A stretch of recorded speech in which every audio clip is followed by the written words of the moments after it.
एकदा नक्की करून पहा हे cutlet. Chilli garlic paneer cutlet खूपच छान लागतात चवीला. घरामध्ये जे साहित्य उपलब्ध असतं त्यापासून बनवू शकता. भाज्या यामध्ये तुम्हाला आवडतात त्या घालू शकता. चवीला जेवढं उत्तम आहे तेवढंच बनवायलाही खूप सोपी आहे. खूप कुरकुरीत होतात हे पनीर कटलेट. तुम्ही इव्हिनिंग टाईमला किंवा पार्टी स्नॅक्स म्हणून हे ट्राय करू शकता. खूप छान असे कुरकुरीत बाहेरून आणि आतून सॉफ्ट असे हे पनीर कटलेट होतात. तर त्यासाठी इथे आपल्याला लागणार आहे एक पॅन घेतलेला आहे. तर आधी आपण याला फोडणी देऊन घेणार आहोत. 2 चमचे मी छोटं तेल घेतलेलं आहे. 1 चमचा जिरं घेतलेलं आहे. तर जिरं थोडंसं भाजून घेऊया आपण. जिरं थोडंसं चटकलं तर यामध्ये आपण घालणार आहोत लसूण. तर लसूण थोडी जास्त घालायची म्हणजे या कटलेटला खूप छान टेस्ट येते. तर साधारण 10-12 लसणाच्या पाकळ्या मी बारीक चिरून घेतलेल्या आहेत. 2 हिरव्या मिरच्या बारीक चिरून घेतलेल्या. तर तिखट तुम्हाला किती हवं आहे त्यानुसार तुम्ही याचं प्रमाण मिरचीचं कमी जास्त करू शकता. आता 2 मोठ्या मिरच्या मी बारीक चिरून घेतलेल्या आहेत. आता थोडंसं भाजल्यानंतर यामध्ये घालणार आहोत एक कांदा मध्यम आकाराचा.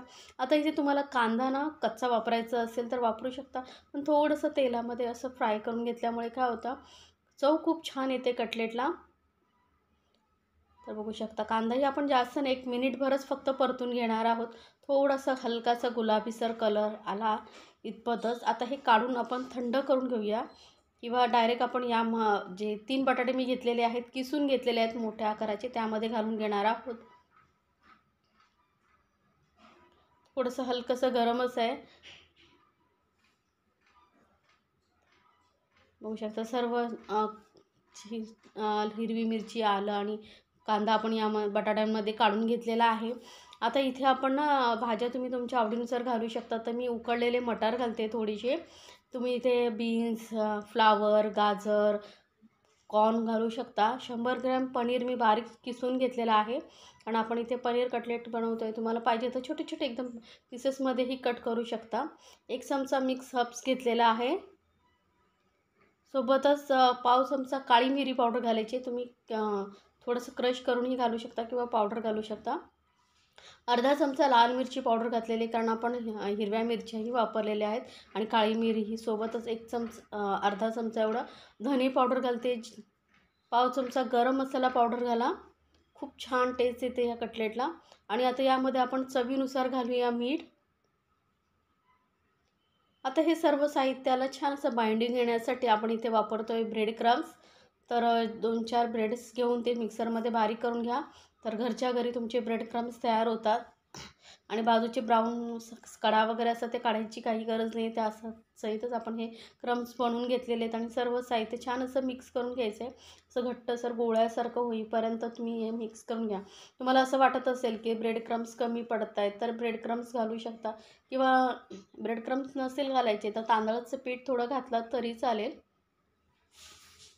व सर्व व्यवस्थित असं घट्टसर गोळ्यासारखं झालेलं आहे. असंच आपल्याला मिश्रण हवं आहे. तर हे घट्टसर करून घेतल्यानंतर आता याचे आपल्याला कटलेट बनवायचं. हाताला थोडंसं तेल लावून घ्यायचं आणि आता तुम्हाला कटलेट किती छोटे किंवा मोठे हवेत त्या हिशोबाने तुम्ही याचे छोटे बॉल घेऊन कटलेट करण्याचा शेप देऊ शकता किंवा तुम्हाला जो शेप आवडतो त्या शेपमध्ये तुम्ही बनवू शकता. तर इथे बघा मी थोडा गोल करून चपटा करून हातावरती असं याला राऊंड फिरवते म्हणजे कसं साईडनेही याला छान असं शेप येतो. आणि जास्त जाडसर ठेवायचं नाही. इतपत बघा असं आपण याला शेप देऊन घेतलेला आहे. आता याच पद्धतीने मी सर्व कटलेट जे आहे बनवून घेते. तर आपले कटलेट तयार झालेले आहेत. तर अजून आपल्याला एक प्रोसिजर करायची आहे. ती म्हणजे काय, तर इथे बघा एका बाउलमध्ये किंवा वाटीमध्ये मी घेतलेलं आहे गव्हाचं पीठ. पाण्यामध्ये मिक्स करून 2 चमचे गव्हाचं पीठ घेतलेलं आहे किंवा तुम्ही मैदा, कॉर्नफ्लोअर काही घेऊ शकता. पण इथे मी गव्हाचं पीठ घेतलेलं आहे आणि थोडे ब्रेड क्रम्स घेतलेले आहेत ज्यामध्ये आपल्याला हे कटलेट कोट करून फ्राय करायचे आहेत. तर सर्वप्रथम आधी आपण हे कटलेट गव्हाच्या जी पेस्ट करून घेतली होती गव्हाच्या पिठाची त्यामध्ये डीप करून घ्यायचे. हलकंसं फक्त ओलसरपणा पाहिजे आपल्याला, जास्त कोटिंग नको आहे. आणि त्यानंतर हे ब्रेड क्रम्समध्ये व्यवस्थित कोट करून घ्यायचे सर्व बाजूने. आता हे ब्रेड क्रम्स निघू नयेत म्हणून काय करायचं, हातावरती घेऊन थोडंसं हलकंसं असं प्रेस करून घ्यायचं. म्हणजे काय होतं, व्यवस्थित ब्रेड क्रम्स चिकटले जातात आणि जेव्हा आपण फ्राय करतो तेव्हा ते निघत नाही. आता इथे तुम्हाला शॅलो फ्राय, डीप फ्राय जसं करायचं असेल तसं तुम्ही फ्राय करू शकता. तर पॅनमध्ये मी थोडं तेल घेतलेलं आहे आणि तेलामध्ये आपण हे शॅलो फ्राय किंवा डीप फ्राय जसं तुम्हाला आवडत असेल तसं करू शकता. आणि एकाच वेळेस जास्त कटलेट्स एकमेकांना चिटकवून ठेवायचे नाही, थोडामध्ये अंतर देऊन आपण हे कटलेट फ्राय करून घेणार आहोत. खूप छान लागतात हे कटलेट खाण्यासाठी. कुठल्याही सॉसबरोबर तुम्ही खाऊ शकता. संध्याकाळी इव्हनिंगमध्ये टी टाईम बरोबर हे खूपच छान लागतात. तर नक्की बनवून बघा आणि मला कमेंट्समध्ये जरूर सांगा. आणि रेसिपी आवडली तर चॅनलला लाईक्स, कमेंट्स आणि सबस्क्राईब करायला विसरू नका. सोबतच बेल आयकॉनवरती नक्की क्लिक करा, म्हणजे माझ्या नवीन रेसिपीची नोटिफिकेशन लगेचच तुमच्यापर्यंत पोहोचेल.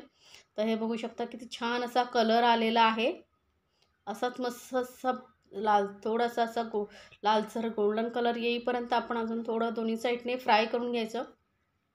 ब्रेड क्रम्स लावल्यामुळे काय होतं, बाहेरून एकदम कुरकुरीत होतात आणि आतून आपण बटाटा, पनीर वगैरे वापरले त्यामुळे सॉफ्ट असतात, आतमध्ये जास्त कडक होत नाही, त्यामुळे खाण्यामध्ये खूप मजा येते. टोमॅटो केचप किंवा सॉसबरोबर तुम्ही खाऊ शकता. तुम्हाला आवडत असेल तर तुम्ही हिरवी चटणीही बनवू शकता. तर हे कटलेट बघू शकता आपले मस्त असे फ्राय झालेले आहेत दोन्ही साईडने. तर गरमागरम आपले कटलेट तयार आहेत. Cheese garlic paneer cutlet. तर नक्की बनवा आणि मला कमेंट्समध्ये जरूर सांगा तुम्हाला रेसिपी कशी वाटली. अशा छान छान रेसिपीसाठी आपल्या चॅनलला सबस्क्राईब जरूर करा. याआधीही माझ्या चॅनलवरती स्नॅक्सचे बरेच प्रकार आहेत जे तुम्ही पाहू शकता. झटपट आणि घरच्या घरी कसे स्नॅक्स बनवायची त्याची रेसिपी माझ्या चॅनलवरती आहे. ते पाहून तुम्ही घरी पार्टी वगैरे असेल काय तर तुम्ही हे स्नॅक्स बनवू शकता. तर नक्की बनवा आणि एन्जॉय करा आपल्या फॅमिलीसोबत गरमागरम हे कटलेट.